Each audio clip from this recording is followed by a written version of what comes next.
Warriors Unite! Back with another episode of Bigger Warriors 2 in the 1% Club. Hope you guys are doing well, my friends. Hope you guys are conquesting yourselves and conquesting things around you under God's purposes. It's great to be with you again. I haven't done one for about a week or so. Been hectic, as you can imagine. But I want to kind of get to one, so we're going to kind of do one on people of the past. A very interesting type of comment that our good friend, I think it's Richard Smith, gave that as a topic, and I want to kind of focus on that. But let's go ahead and do some shout outs first. Let's kind of start with Meldmajesty. Thank you, my friend. A question that Mel had talked about, is it okay on SR to do weed? Well, and marijuana. So I go back to the old days, and because I'm 64, I can kind of remember as a kid some of those days in the late 60s and early 70s. I don't really recommend putting anything in your body. I take some vitamins, D3 once in a while, and zinc. I don't really do that. I haven't done that throughout the whole pandemic or anything like that. I just don't feel that way. I mean, as I've gotten older, I think your retention and your energy you're keeping in your body, if you're using it the right way and transmuting it, I think, I feel like I'm 25 years old. So, do I have the aches and pains? Not really. Especially when I work on my back and do exercises, with my back and stretch my back out every day. I don't really have a lot of those type of things. So maybe I'm just very fortunate. I also think this goes back to saving your energy. And I think that goes back to the whole idea. So, good question. We'll probably talk about that in actually maybe a separate video. I like that. Diamond Mind. How to break insomnia when quitting, porn. Yeah. So a good question again. I think it probably is another good topic to kind of look at, and we'll kind of focus on that a little bit, but there's things you can do. Certainly I have found I slept so much better as I'm going through the streak, and I'm at like 1,900 days now. I'm sleeping better, especially when I don't eat before bed and have any kind of caffeine or anything like that. I feel tremendous, and there's no thoughts or anything like this anymore. So I'm kind of getting away from all that, and I just have a different perspective than I used to have, and I think it's great. Gio the Genius, thank you, my friend. James Kurtt, 90 days, keep it up as of this writing. So ROKI 77, women will always react to SR. I see it every day. It's just, it's incredible when you think about it, that all these years, I probably should have been doing this. Maybe I would have gotten myself in trouble more often back then. But it's great to kind of it's a nice feeling to get appreciated, and women recognize it, and it's very flattering at my age to have that, and I appreciate that a great deal. That's really all it is for my case. Obviously, if you guys have love interests and those type of things, it's always a good way to kind of tell, but you want to keep your focus straight ahead, and that's a major thing. So, but good point, Roki 77, thank you. Josessiiaaahh, and thank you, my friend. Life Rip, feet are the key. I think that's a good point you make. We may want to do one on the feet, but having feet, a lot of times I walk barefoot in the house and outside. I think it's a great idea to kind of get the feet stimulated, all your circulation, and most of your emotions come this way through. Very interesting. So, Ametal 80, 20 days, keep it up, my friend. Tapsdrop, thank you. Alucard, 30 days, keep it up. Mhawkk, thank you, my friend. Elliotjones, embracing pain. I think we have to always make sacrifices, and certainly we're doing that with Semen Retention, and always self-control is all sacrifices. So Fchat, thank you. Fchat, thank you. Master Self, that goes back to that same old thing. Spring Beach Gang, thank you. And Jay Hamilton, fasting. We'll probably do another one on fasting pretty soon. So, all right, so at the 4-minute mark, we had to take care of a few things here. Let's talk about our topic a little bit that we're talking about. So I think it's Richard Smith. Let me just make sure I got this right, but I think it's Richard Smith. The comment at Richard Smith, yes. So why do people of the past, 30s, 40s, 50s, look different? And I've kind of noticed this recently as well. So Richard makes a good point, and I appreciate your comments on this. And obviously, you guys can give me feedback as you go along with this too. So, YouTube is really kind of, I like YouTube for, a number of reasons. But one of the things I like is to watch, and they're colorized versions of them, of the old films of people back in the 30s, 40s, 50s, 60s, 70s, things like that. And I do it mainly because I want to kind of look at the structures of the buildings, and I have a model train set that I put together, HO, for years up in our attic, and I like to model different types of eras and things like that. So I kind of look at the gas stations, the things that they had all the way from the 1920s on, and kind of looking at that. But I also noticed the people, and I think this is where Richard's talking about. You do see a different look, a different attitude. Now, obviously, some of these older pictures, especially in the 1930s, 20s, and especially 30s, are a little deceiving only because this is when we had the Great Depression in the United States. And so a lot of people were not, they were struggling, and they were working very hard. They were trying to make ends meet the best way they could. And so you see a lot of people in different parts in a lot of these films, and in California, in South Dakota, New York, Chicago, different places, and they're struggling, and so you can see the look on their face, and you can see the how they're reacting and the problems they're having, but you also see a certain level of determination, and you see a level of energy that is just tremendous to me, and I see that. And so, I mean, this person is kind of rudimentary, just kind of probably using one of these old-fashioned cameras, and people are just walking by, and they're seeing it, and they're waving, or they're giving some kind of signs, and you see them, and you understand some of the differences we have with people who walk around now compared to that. If I would put a film together with people now, back in the 1930s or 40s even, you would see a difference. And the difference I notice is in their energy levels. And I think certainly we can't say that none of that stuff happened, because all you got to do is go back to look at history with the Roman Empire and Babylon and Sodom and Gomorrah, and realize there's been a lot of temptation that's really broken up societies and dynasties. And so all these places kind of just got self-destruction from within. And we're fighting that kind of battle now in our society, as we always do, with evil and good. And so we see that, and we realize that, okay, this is always going to happen. But I think there is an accelerator here in our society now, and a lot of that is your social media, internet accessibility, and things like that. And so if you're able then to get those type of pictures and images, and you have very little self-control, or you've been kind of told not to have self-control, and you kind of believed into that pattern, then it's easier then to go ahead and release your energy. And I still go back to this whole concept that took me 59 years to learn, and that was really the idea that the whole thing about Fountain of Youth, and the whole that Peter Kendler and all the people talking about, is really keeping your energy. And that's the bottom line. And that's not easy to do. But back in the 20s, 30s, and 40s, when I'm watching these people, I just have a sense that they weren't sitting around losing their energy all the time. They couldn't afford to, because I think they had to work, they had to make money, they had to find any way to survive, and you could see that. And so when people go through tough times and they're at the point, they're not thinking about, the pleasures that they're getting, whatever the short-term pleasures they're getting by releasing. It's only when you get a fat and happy society who thinks that they can, they're spoiled, they can get, money anywhere, things like that. That's only when you start seeing people who are releasing and finding other ways to keep themselves together. I mean, I don't understand how anybody in this life can be bored.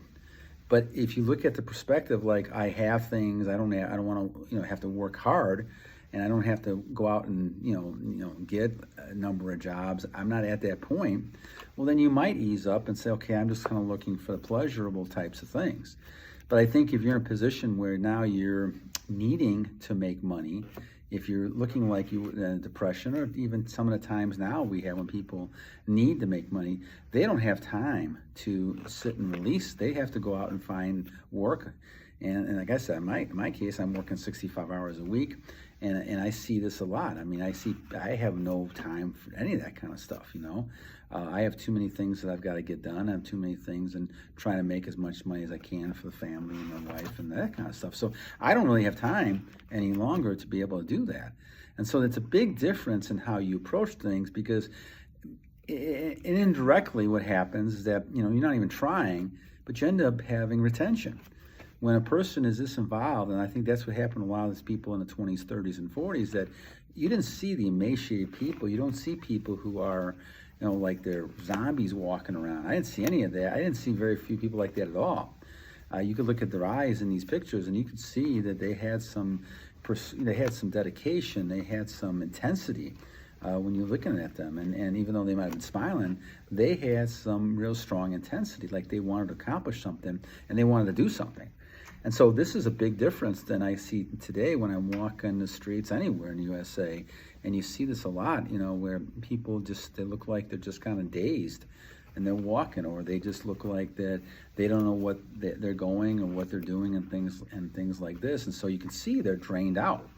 And so I think this is one of the big issues. So I think, Richard, you make a very good point, and I once again appreciate your perspective. And I just started noticing this myself now in watching a lot of these old films, that people who have to struggle and people who have to find ways to succeed and to find ways to actually go ahead and make a living or doing things, they don't have the time to go ahead and sleep with people every night of the week, or twice a week, 3 times a week, whatever it might be. They have no time to look at pictures and lose energy. They have no time for that. And so as a result, they're indirectly, whether they're doing it on purpose or not, they're building their energy, they're transmuting energy because they're keeping busy. And I guess that's the moral of the story that I want to kind of focus on in looking at the past today. I think you have a lot more people in the past who had to, and maybe in the 50s and 60s it started changing a little bit because people did start making money and there was a big abundance at some point.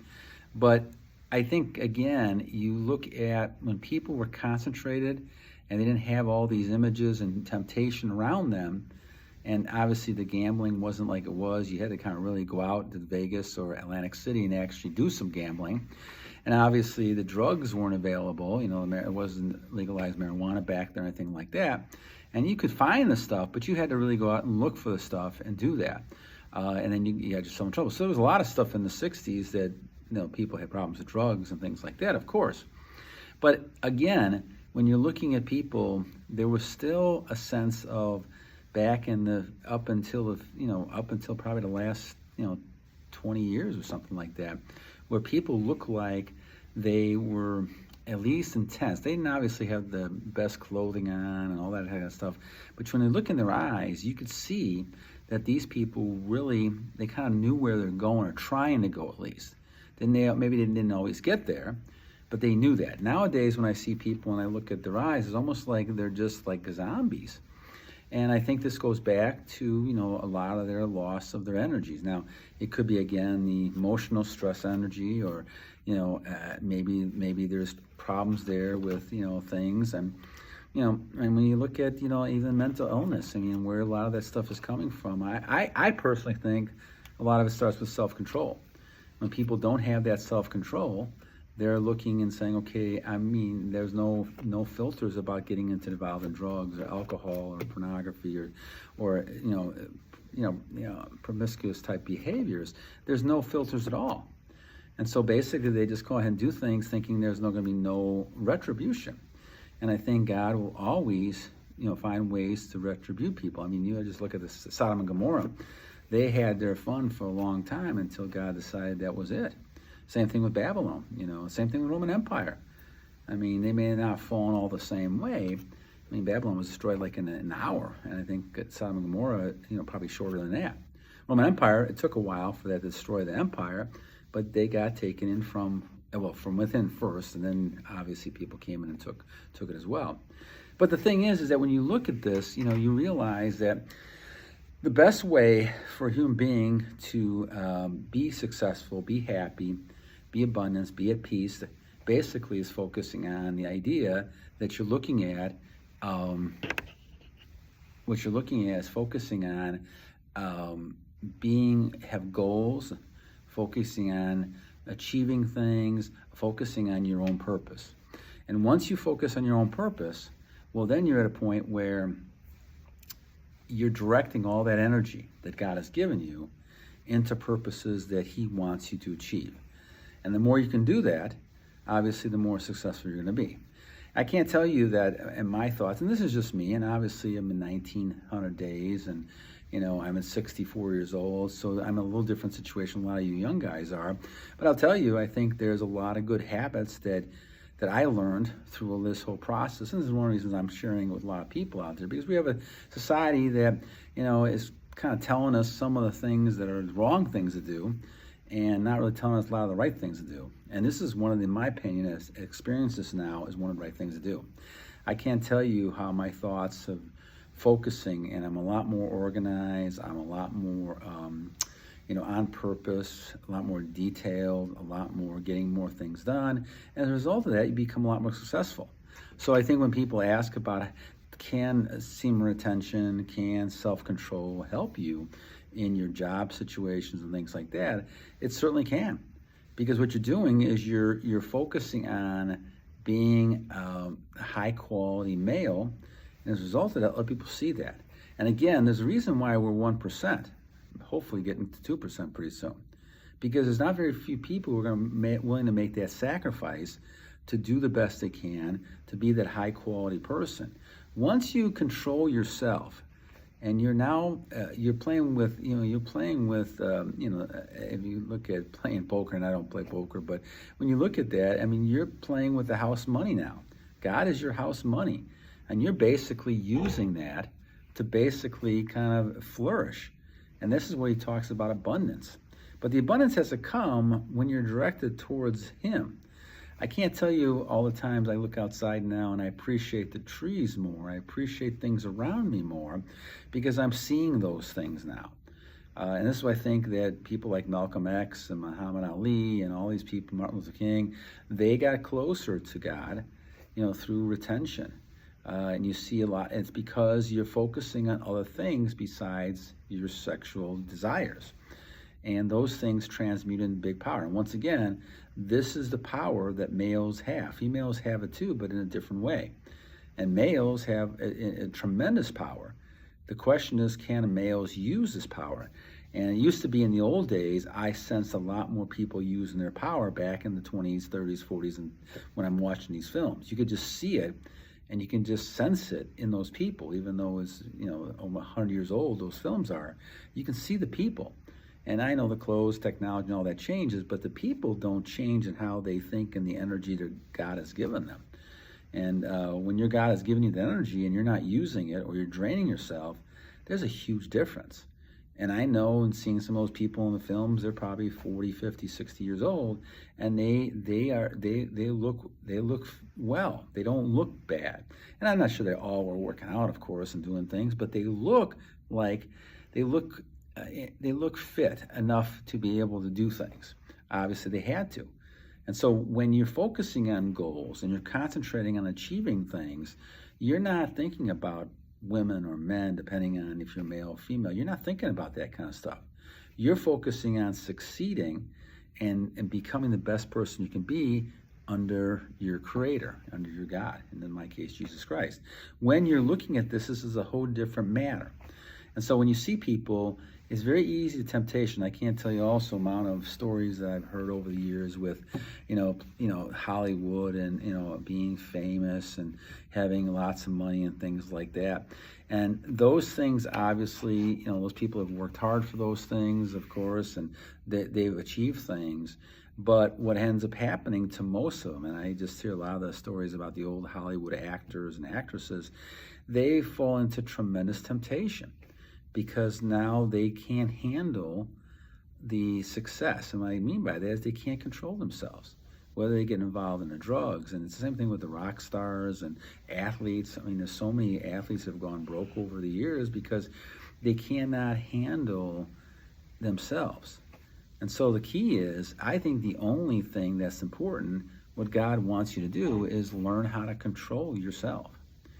And as you learn how to control yourself, God will help you. And then you're focusing not on you, but now you're focusing on what God wants you to do. And it took me many, many, many years to figure that out. And I think I'm doing things now that I think God wants me to do. And I don't ever know for sure. I'm moving in that direction because I think I've heard what he's had to say to me and wants me to do. Because I feel that in my heart. I feel like that's just, helping young people out, teaching, talking about this stuff, things like that, helps people out. and teaching, communication stuff, all the things that I do, help people out. And so I'm really very happy and peaceful at my point. And so there's not much more that I need, and certainly not the material things. And so what's happened to me over the years, and especially over the last 5 years being on, retention, is basically moving from the material world to a different world. You can call it the spiritual world, you can call it whatever you want to call it, but you're moving into a different realm. And I think this is what they've all talked about, that can happen when you're doing long-term, retention, and this becomes a lifestyle.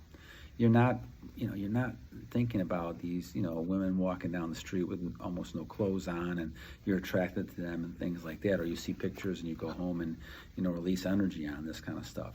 You're not focusing. That's the last of your focus. Now, I'm not going to tell you that it's going to be easy going, because when that happens, and I see it every day, is that women know that. They see a man who's in control, and they respect that, but they also like that type of person, because obviously, that person is a person they can be with, they like to be with, and things like that, and attracted with. So you're going to have a lot of that temptation, but again, with that, as Stan Lee and Spider-Man, they used to say, with great power comes responsibility. You have this great power within you now that you're holding on to, and you're transmuting it. You have to use it for ethical and moral and godly types of things. And so once you do that, then all of a sudden you're in a different type of realm, and your abundance becomes great. And I think this is what the Lord was talking about having abundance, focusing on those things that God has given you. And you can only do that, but if you self-control yourself. Now, I still have issues with sugar. I still have issues with overeating sometimes, which I'm getting better at. But those things are battles that we all have, different things like that we deal with. God bless, and that I'm not, my issues are not the pornography and the, drugs and things like that, because I don't do any of that kind of stuff. So luckily I've been able to kind of, get away from all that stuff. But, I see a lot of people struggling with those type of things. And whatever struggle you have, the key is to keep working with your Creator, your God, to move you to a different level, move you to the point where you are moving away from that. And one of the ways you can do that is concentrating on retention, and your whole mind will focus away from those addictions. I believe this is my call, because it takes 21 days to basically form a habit. If you can go 21 days, and I certainly monk mode is way past 21 days. My last one. When I talk about monk mode, guys, by the way, I'm talking about not even thinking about women and reacting at all. And that's something I'm still working through. So I'm very hard on myself. So if I'm just having one thought at all, then I start again.